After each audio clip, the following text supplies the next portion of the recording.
Thank you for taking the time to watch my video. I really appreciate it. If you enjoyed this video, please click thumbs up, as that will help grow my channel. If you'd like to subscribe, I'd appreciate that as well. And if you have any questions, feel free to leave those and I will respond. Again, thank you.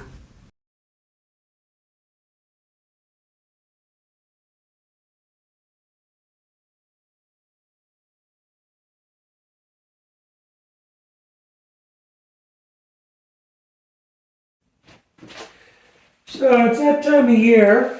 It's graduation coming up, and I have a friend who's graduating from high school.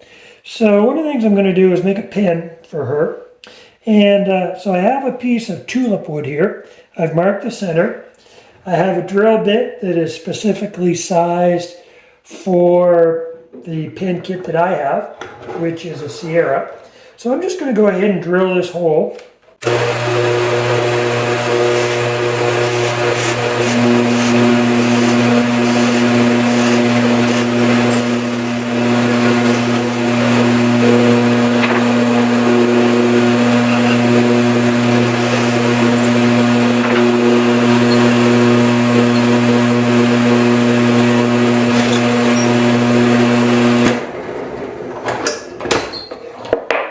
So I should mention, I have this jig here, and that's meant to keep the blank square, because I don't have a lot of material here, as you can see, so to spare. So I've got to make sure that I drill it straight through, so that I've got enough room to be able to turn that down. So you can see there, it was pretty straight. I've got equal amount on both sides, lots of wood. So that's the first step. Again, I buy a drill bit that matches specifically the pen kit that I bought.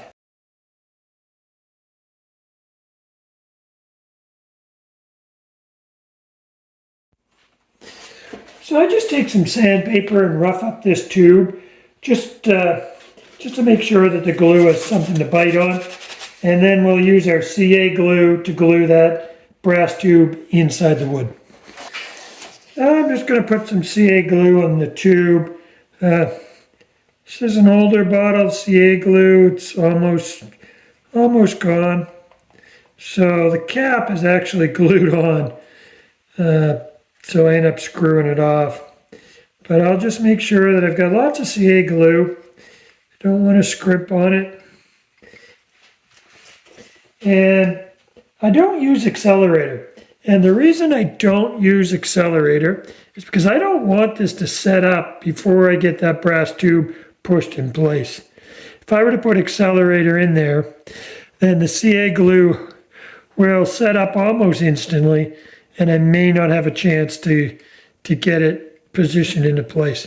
So all I do is push it in, make sure that it's in place, move it around, give it a bit of a wiggle, and then just let that set up for half an hour or so, and then we'll come back and do the next step.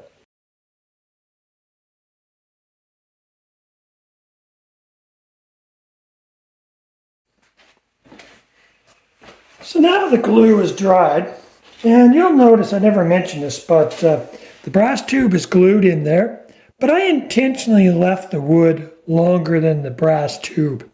Now what I need to do is square this up, because this wasn't necessarily cut square, and even if this was square, it may not be square to the tube, because the tube could be at a slight angle. So it's important, because I'm going to be squeezing some parts on the top of this tube, it's important that the top of the tube is square to the wood on top of the tube is square to the tube. So how I do that is I've got a mandrel here, and this is the same size as the brass tube, and then it's got a drill bit up here. So I'm just going to cut that until I see the brass tube. I don't want to shorten the brass tube, but I'm just going to cut it until I see the brass tube.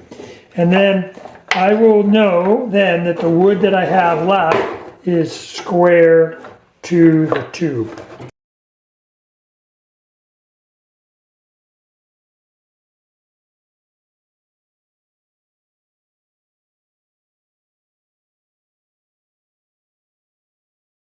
that I have exposed the brass tube, and I know now that this surface right here that was cut with this drill bit is now square to the tube.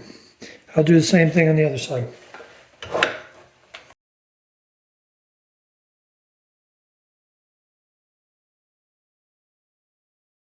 There. Now I'm square here as well. So I'll put this on the lathe and we'll start turning.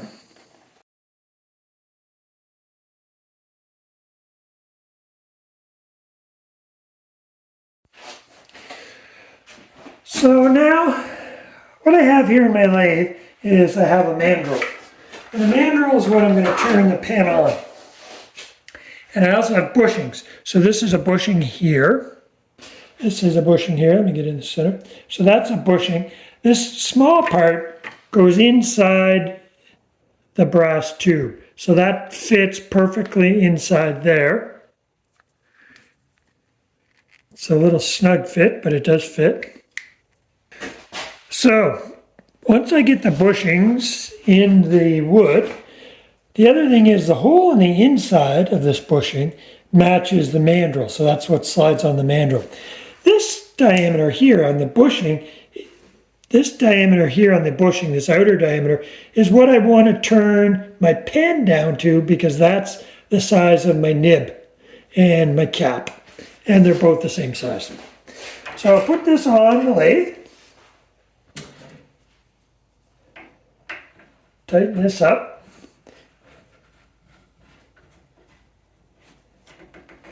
Then all I need to do is turn the pen down until I reach this bushing, and then I know that the wood will be, excuse me, I know the wood will be the right diameter to match the pen. And I don't have, this is it for the pen, just one piece of wood in this pen. So I'll put a small curvature in it from here to here, but really not a lot. There's not a lot of design freedom on this because it is a fairly short piece of wood and I've got to meet the nib and the cap. So I don't have a lot of design freedom.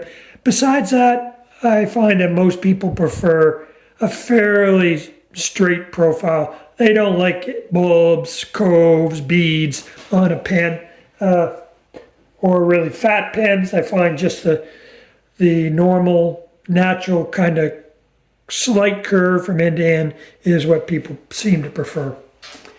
Let me know in the comments if you think differently.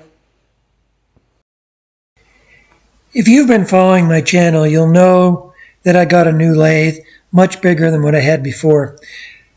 One thing about a big lathe, I can always turn small objects. I can still turn a pen on a big lathe. The difference being, if I have a small lathe, I can't turn big bowls. But anything that I want to do that's small, I can still do on this lathe.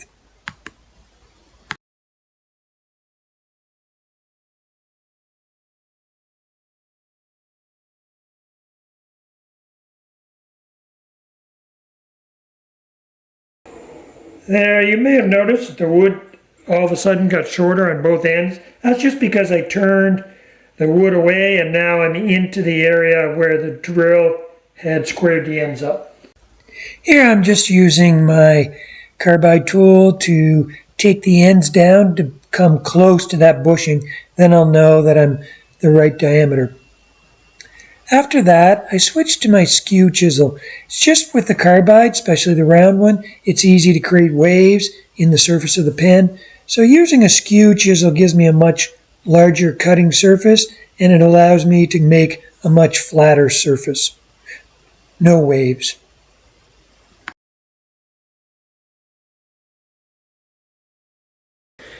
There, so now I'm pretty well at the diameter I need to be. I have a slight crown to it here in the middle, which I like. So now just to get it down to that final bushing, because I can feel just a small amount here and here, I'll just do that with some sandpaper.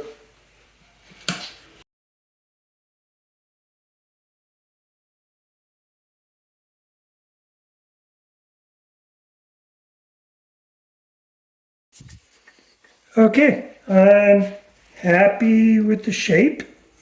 So I did a little bit of just real coarse sanding just to get these ends down. But now I'm going to work my way up through. And with pens, I always use sheet. I don't do power sanding. So this is a pen turner's kit with sanding paper just in strips. So I'm going to go from 150 up to 600 with this. And then we'll switch to some sanding pads and we'll go up to 12,000.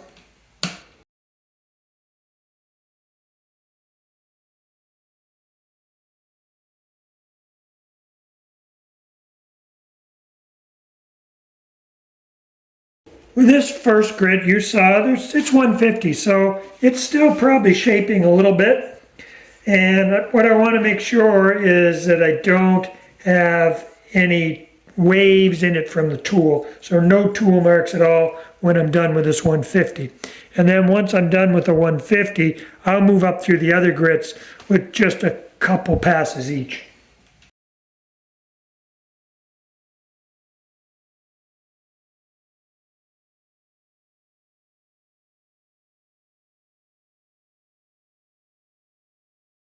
So now I've sanded it to 600 grit. I don't see any marks on it at all. It's as smooth as glass now, but we still go further because the finish, the gloss, I mentioned this before in my videos, but that comes from the smoothness of the wood, not from the product itself. So the next step I'm going to do is I like to burnish it. So I grab some sawdust off my lathe, so lots of that around, and I hold that up against the wood as it's rotating and generate some heat. And that helps just burnish the wood and give you even a smoother finish.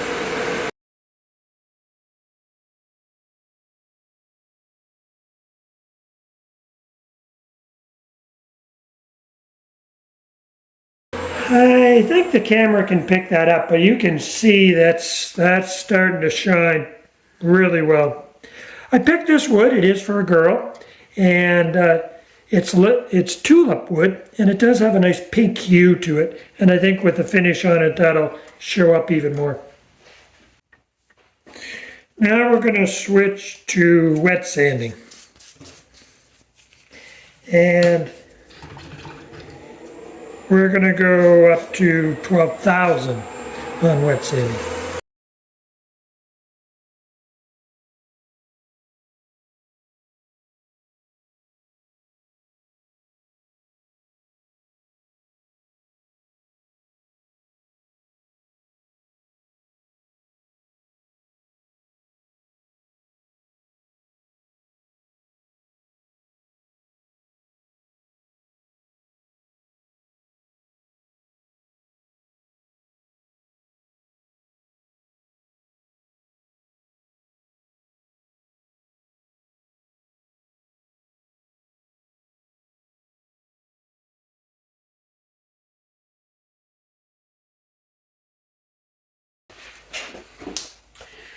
Now, because it's a glue, it is a little tricky to apply the finish.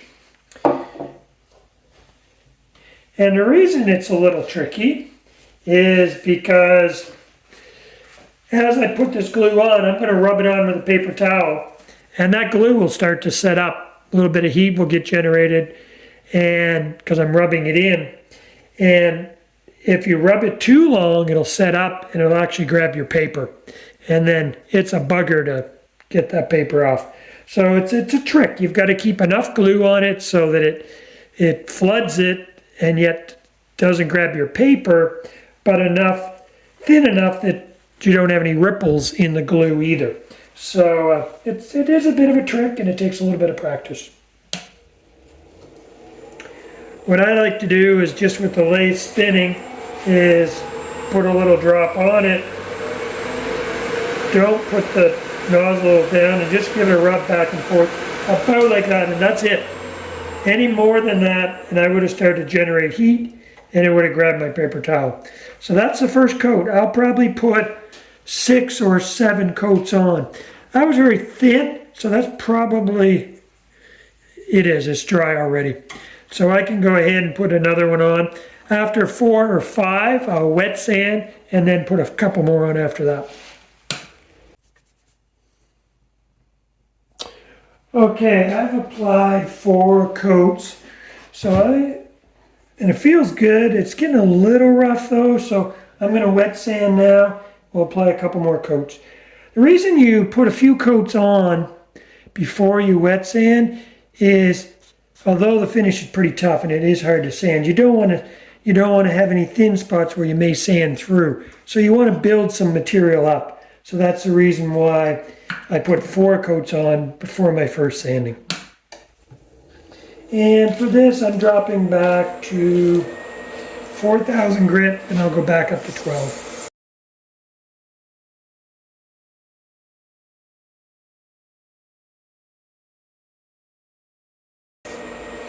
You can see, not as much on this one, a little bit more on the one previous to that.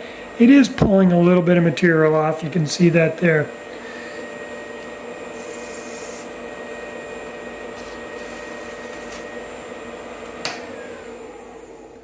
There, it's a lot smoother now. So that's good. And we'll put probably another 4 layers on, and then we'll buff that out and call that good.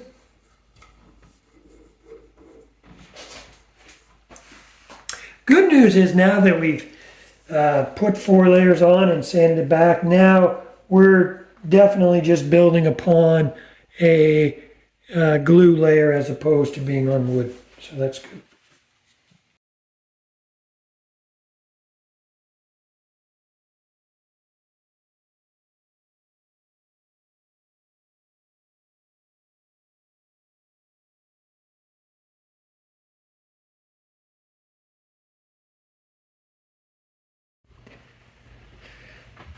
I'm going to engrave on the pen, and what I've done is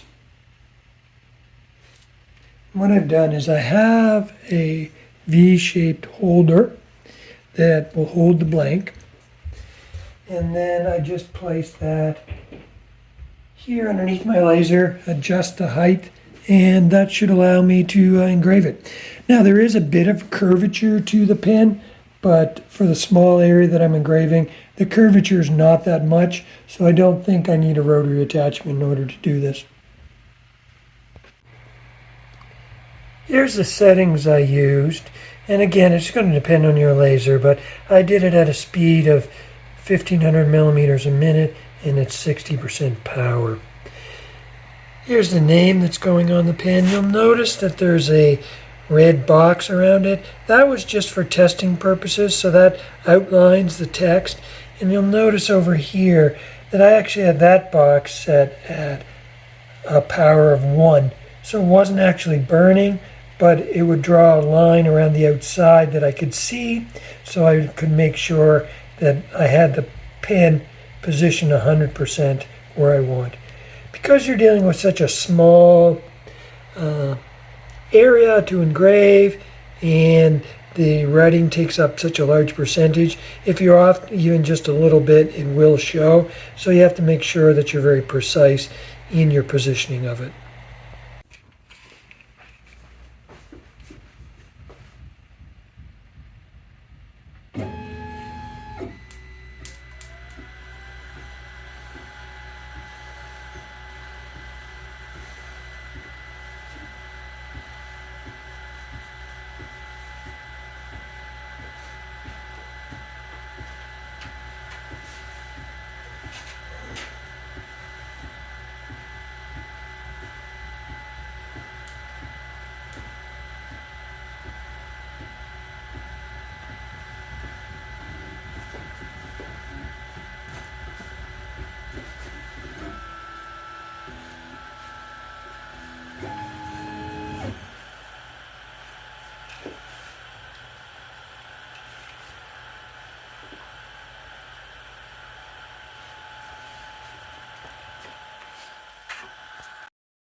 Every pen kit is different, and this one happens to be a Sierra, and it's pretty straightforward.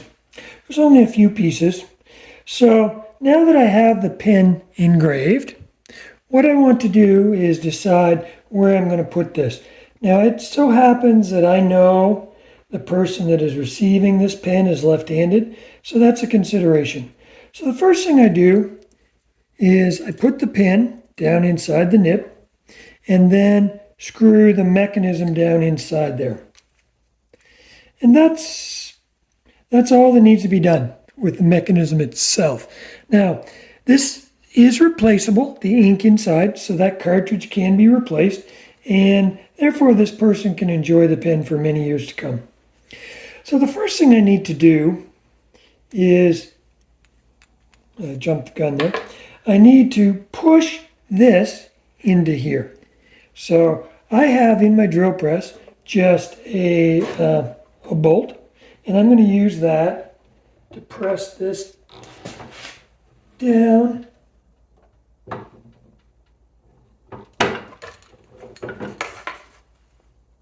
so that it's fully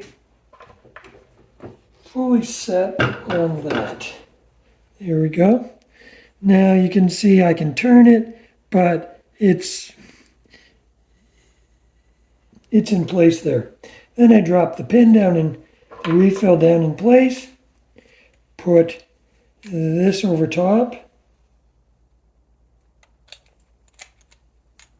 and then we'll place the cap on top of that.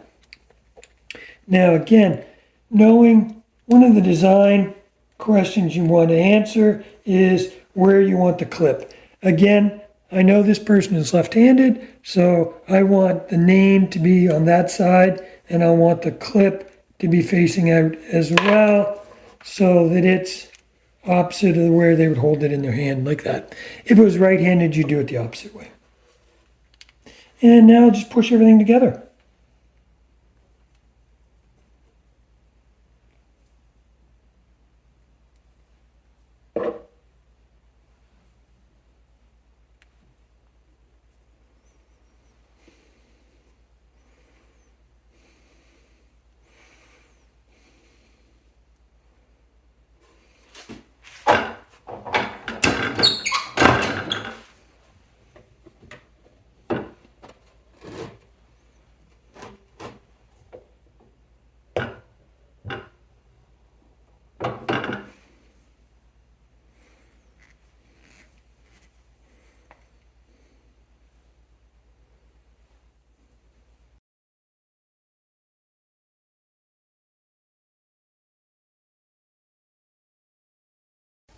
Here's what it looks like in Lightburn, the software to do the engraving. I design it there before I move over to the engraver to actually do the engraving.